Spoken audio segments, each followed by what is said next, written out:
Antes da gente começar, inscreva-se no canal, deixe seu like e ative as notificações para ficar por dentro de tudo que acontece aqui. Olá, é um prazer recebê-los aqui mais uma vez no canal Aprender Direito. Hoje nós vamos resolver 3 questões de direito penal que foram cobradas no último exame da OAB, o 31º exame de ordem.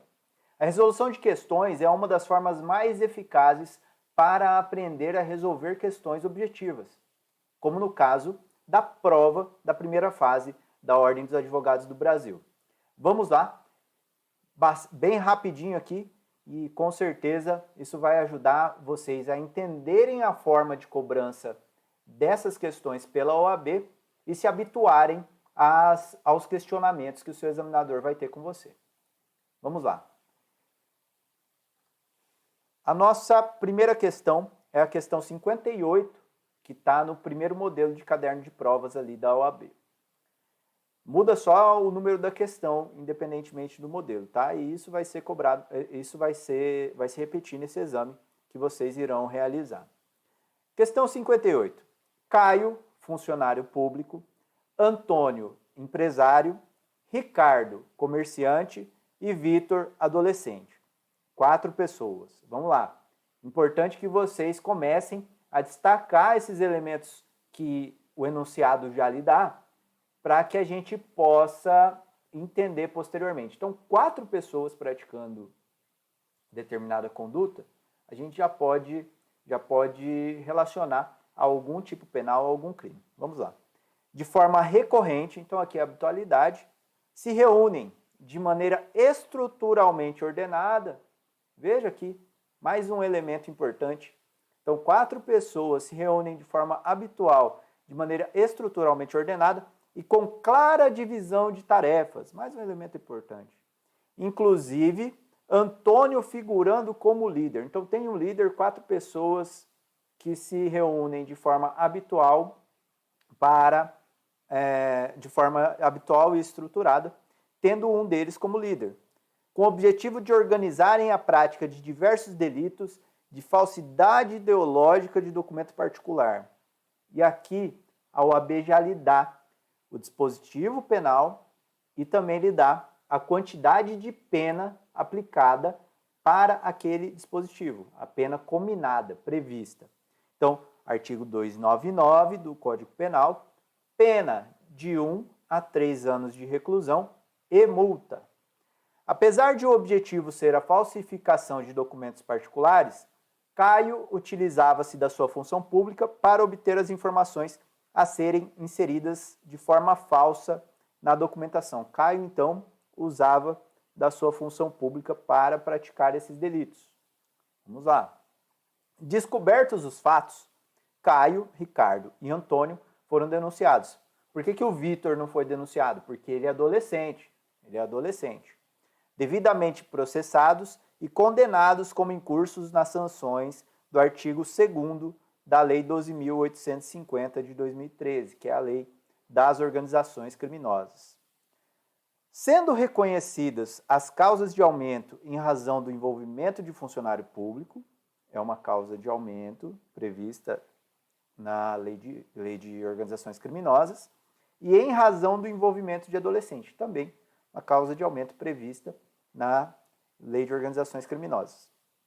A Antônio foi ainda agravada a pena diante da posição de liderança. Também, mais uma disposição que está prevista na Lei de Organizações Criminosas. Constituído nos autos apenas para a defesa dos interesses de Antônio, o advogado em sede de recurso, veja, só está tratando do caso de Antônio. Antônio era líder, tá bom? O advogado em sede de recurso, sob o ponto de vista técnico, de acordo com as previsões legais, deverá requerer o seguinte: letra A, desclassificação para o crime de associação criminosa, previsto no Código Penal. Vamos lá. O crime de organização criminosa, ele exige 4 pessoas. 4 pessoas no mínimo para que ele seja configurado. O enunciado deu aqui 4 pessoas. Lembrando que o inimputável, por mais que ele não responda pela prática do crime, e sim pela prática de ato infracional, ele serve para o cômputo do número de indivíduos no crime de concurso necessário, como o caso de constituição de organização criminosa.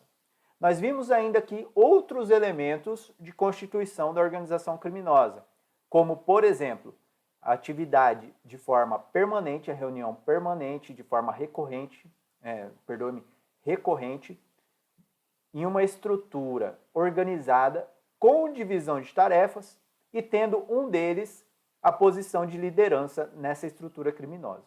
São elementos que compõem o tipo penal de constituir organização criminosa. Depois leiam aí o artigo 2º da Lei 12.850 de 2013. Então, a primeira questão diz o seguinte: a desclassificação para o crime de associação criminosa previsto no Código Penal, o antigo bando ou quadrilha. Vamos seguir nas outras questões e a gente vai explicando aqui. Afastamento da causa de aumento em razão do envolvimento de adolescente. O artigo 2º, parágrafo 4º, inciso 1 da Lei 12.850, que prevê uma causa de aumento para a participação de adolescente. Nós vimos aqui tem o Vitor adolescente, então dá para excluirmos essa questão. Alternativa C. Afastamento da causa de aumento em razão da presença de funcionário público. Tendo em vista que Antônio não é funcionário público, nós vimos aqui que a questão é para o advogado de Antônio agora, né? Diz que Antônio não era funcionário público, somente Caio era funcionário público. Tendo em vista que Antônio não é funcionário público e nem equiparado, devendo a majorante incidir somente sobre Caio, que era o funcionário público. Nós temos que lembrar aqui da disposição do artigo 30 do Código Penal, que diz que não se comunicam as circunstâncias pessoais, salvo se elementares do crime. Veja, Caio era funcionário público. Todos os agentes conheciam da condição de funcionário público de Caio. Inclusive, foi destacado no enunciado que Caio utilizava-se da sua função pública para a prática dos delitos. Então, comunica-se essa situação, essa circunstância de ser funcionário público aos demais agentes, inclusive a Antônio. Então, a gente pode excluir essa alternativa, porque há a previsão dessa majorante no artigo 2º, parágrafo 4º, inciso 2 da Lei de Organizações Criminosas, e ela se comunica porque é elementar do crime, tá bom? Elementar do crime. Então, comunica-se de acordo com o artigo 30 do Código Penal. Alternativa D. Afastamento da agravante pelo fato de Antônio ser o comandante da organização criminosa, uma vez que tal incremento da pena não está previsto na Lei 12.850. É incorreto também esse dispositivo, é incorreta essa alternativa, porque o artigo 2º, parágrafo 3º da Lei de Organizações Criminosas traz o agravamento da pena para quem exerce o comando, individual ou coletivo, da organização criminosa, ainda que não pratique pessoalmente os atos de execução. Destaca-se aqui, não precisa que o líder efetivamente pratique os atos de execução para que ele seja responsabilizado e seja aplicada essa causa de aumento de pena. Então, nos resta aqui, vimos o afastamento da alternativa B, alternativa C e alternativa D. A alternativa A. Mas, professor, não tem ali 4 pessoas que estão reunidas de forma recorrente para a prática de crimes em uma organização estruturada com divisão de tarefas, sendo que um deles é o líder. E aí vem a pegadinha dessa questão. Lembramos que o crime destacado aqui pela questão foi o crime de falsidade ideológica de documento particular, artigo 299 do Código Penal. E a prova da OAB já te dá aqui o enunciado, a pena desse crime é de 1 a 3 anos de reclusão e multa. E aqui podemos afastar o crime de organização criminosa. Por quê? O artigo 1º, parágrafo 1º da Lei de Organizações Criminosas, diz que considera-se organização criminosa a associação de 4 ou mais pessoas. Nós temos 4 pessoas aqui. Estruturalmente ordenada e caracterizada pela divisão de tarefas, o que foi demonstrado aqui no enunciado, ainda que informalmente, com o objetivo de obter, direto ou indiretamente, vantagem de qualquer natureza, mediante a prática de infrações penais, e aqui está a pegadinha, cujas penas máximas sejam superiores a 4 anos, ou que sejam de caráter transnacional. Então, as penas máximas do crime combinado devem ser superiores a 4 anos. O enunciado aqui nos trouxe uma pena máxima de 3 anos. Excluímos, então, a possibilidade de condenação dos réus pela prática do crime de organização criminosa. A alternativa correta, portanto, nesse caso, é a alternativa A, que traz a desclassificação para o crime de associação criminosa previsto no Código Penal como alternativa de que deverá se socorrer o advogado em sede de recurso. Vimos então que a pena inferior, a pena máxima do crime praticado pela estrutura criminosa é inferior a 4 anos, de modo que não pode se configurar a figura típica da organização criminosa, que exige pena máxima superior a 4 anos. Tá bom? A pena, e importante destacar aqui, a pena igual a 4 anos não admite a configuração do crime, porque o dispositivo é bastante claro. Pena máxima superior a 4 anos. Encerramos aqui a questão 58, vamos para a questão 59. Maria, em uma loja de departamento, apresentou roupas no valor de R$ 1.200 ao caixa, buscando efetuar o pagamento por meio de um cheque de terceira pessoa, inclusive assinando como se fosse a titular da conta. Na ocasião, não foi exigido qualquer documento de identidade. Todavia, o caixa da loja desconfiou do seu nervosismo no preenchimento do cheque, apesar da assinatura perfeita, e consultou o banco sacado, constatando que aquele documento constava como furtado. Assim, Maria foi presa em flagrante naquele momento e posteriormente denunciada pelos crimes de estelionato e falsificação de documento público em concurso material. Confirmados os fatos, o advogado de Maria, no momento das alegações finais, sob o ponto de vista técnico, deverá buscar o reconhecimento a. do concurso formal entre os crimes de estelionato consumado e falsificação de documento público. B. do concurso formal entre os crimes de estelionato tentado e falsificação de documento particular. C. de crime único de estelionato na forma consumada, afastando-se o concurso de crimes. D. de crime único de estelionato na forma tentada, afastando-se o concurso de crimes. E aqui, para essa questão, nós temos que nos socorrer de um enunciado do Superior Tribunal de Justiça, que é bastante comum, bastante cobrado em provas, que é a súmula 17 do Superior Tribunal de Justiça. O concurso formal, ele não irá existir, não é adequado se falar em concurso formal nesse caso, porque o teor da súmula do súmula 17 do STJ, ela traz o princípio da consunção, tá bom? Em que o crime meio, ele é consumido pelo crime fim.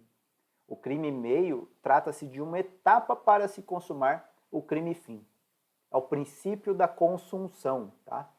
Não confunda com concussão, tá bom? Consunção. Concussão é um tipo penal. Consunção, de consumir. O crime meio é consumido pelo crime fim. O que diz a súmula 17? Quando o falso se exaure no estelionato, o falso foi praticado para o cometimento do estelionato, sem mais potencialidade lesiva, é por este absorvido. E se há a absorção pelo crime fim, o crime meio vai ser considerado apenas uma etapa uma etapa para a consumação do fim. Então, nós não marcaremos essa questão está incorreta. B.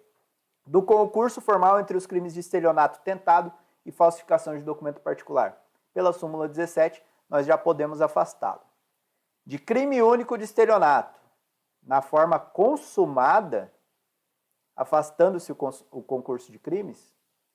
Também não. Também não. Para a consumação do crime de estelionato, exige-se a presença de 3 elementos. A fraude está presente nesse caso aqui. A vantagem ilícita, que nós vamos observar aqui. E o terceiro, o prejuízo alheio. O enunciado, ele diz claramente que a Maria foi presa no momento em que emitiu o cheque e entregou a cártula. A cártula é o cheque.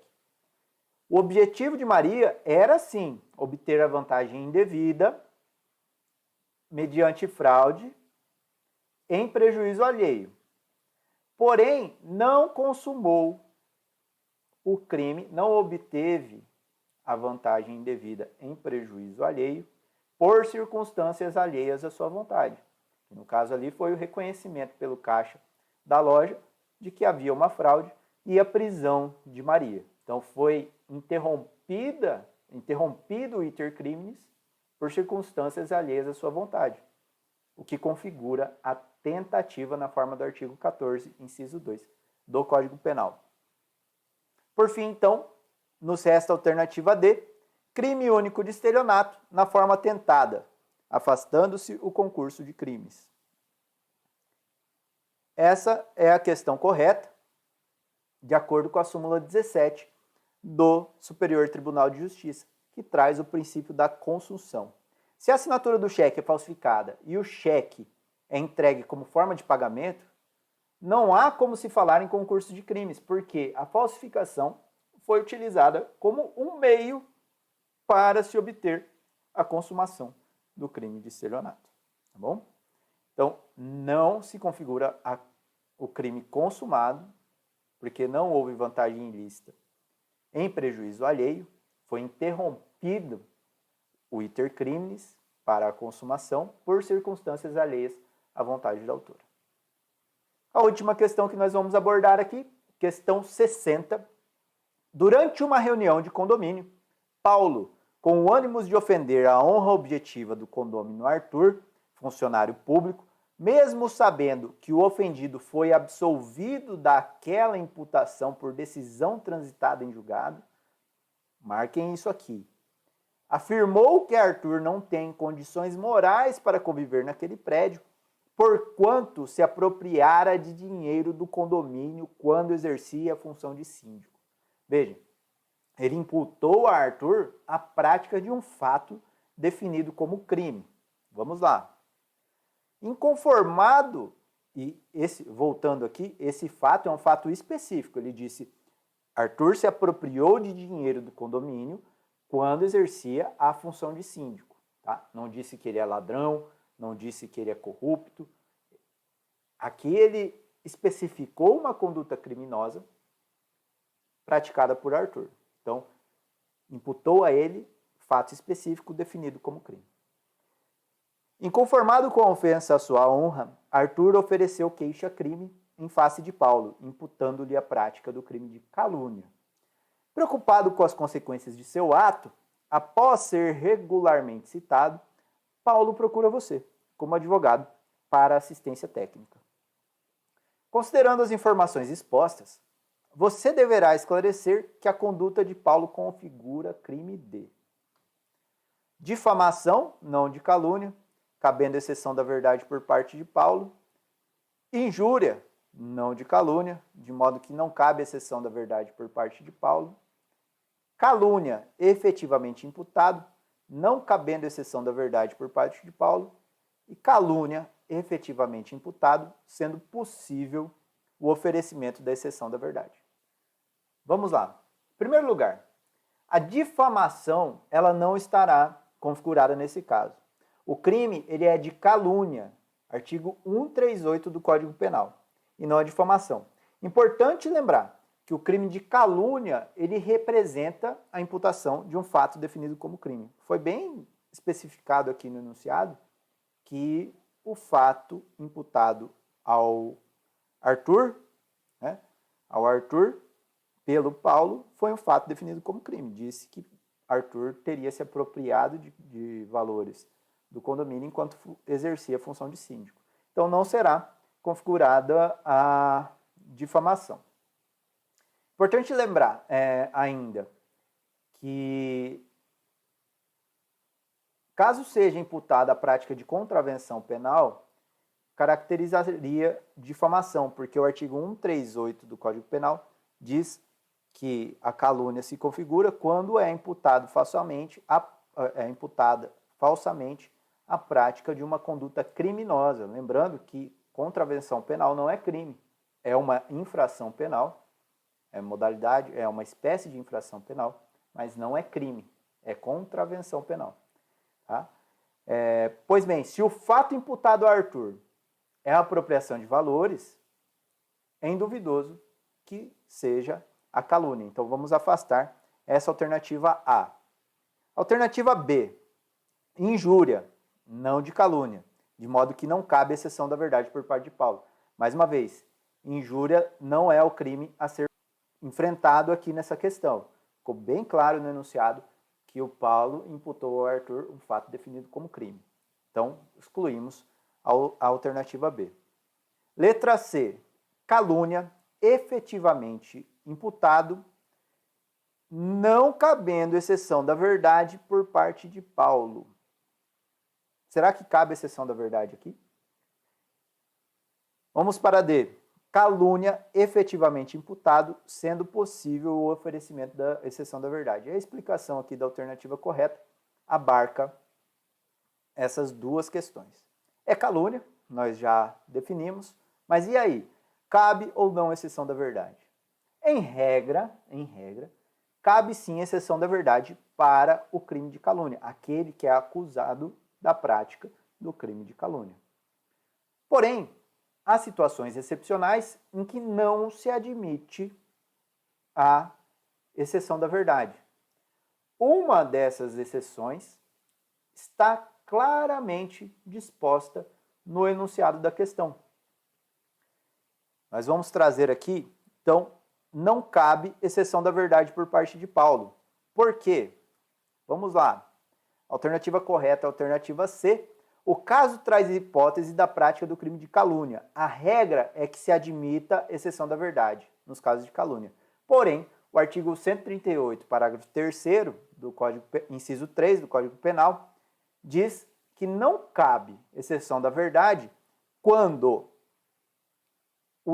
se o crime imputado, embora de ação pública, o ofendido foi absolvido por sentença irrecorrível. E o enunciado deixou bem claro aqui que o Arthur foi absolvido por sentença transitada em julgado, de modo que se adequa a essa previsão do artigo 138, parágrafo 3º, inciso 3. Os demais casos são aqui. Se constituindo o fato imputado crime de ação privada, o ofendido não foi condenado por sentença irrecorrível. Se o fato é imputado a qualquer das pessoas indicadas no número 1 do artigo 141, presidente da República ou chefe do governo estrangeiro. Bom, para hoje eram essas as questões que nós gostaríamos de falar com vocês e espero encontrar vocês num próximo vídeo. Muito obrigado. Se você gostou do conteúdo desse nosso vídeo, inscreva-se no canal e ative o sininho para receber todas as notificações. Espero vocês no nosso próximo vídeo. Até logo!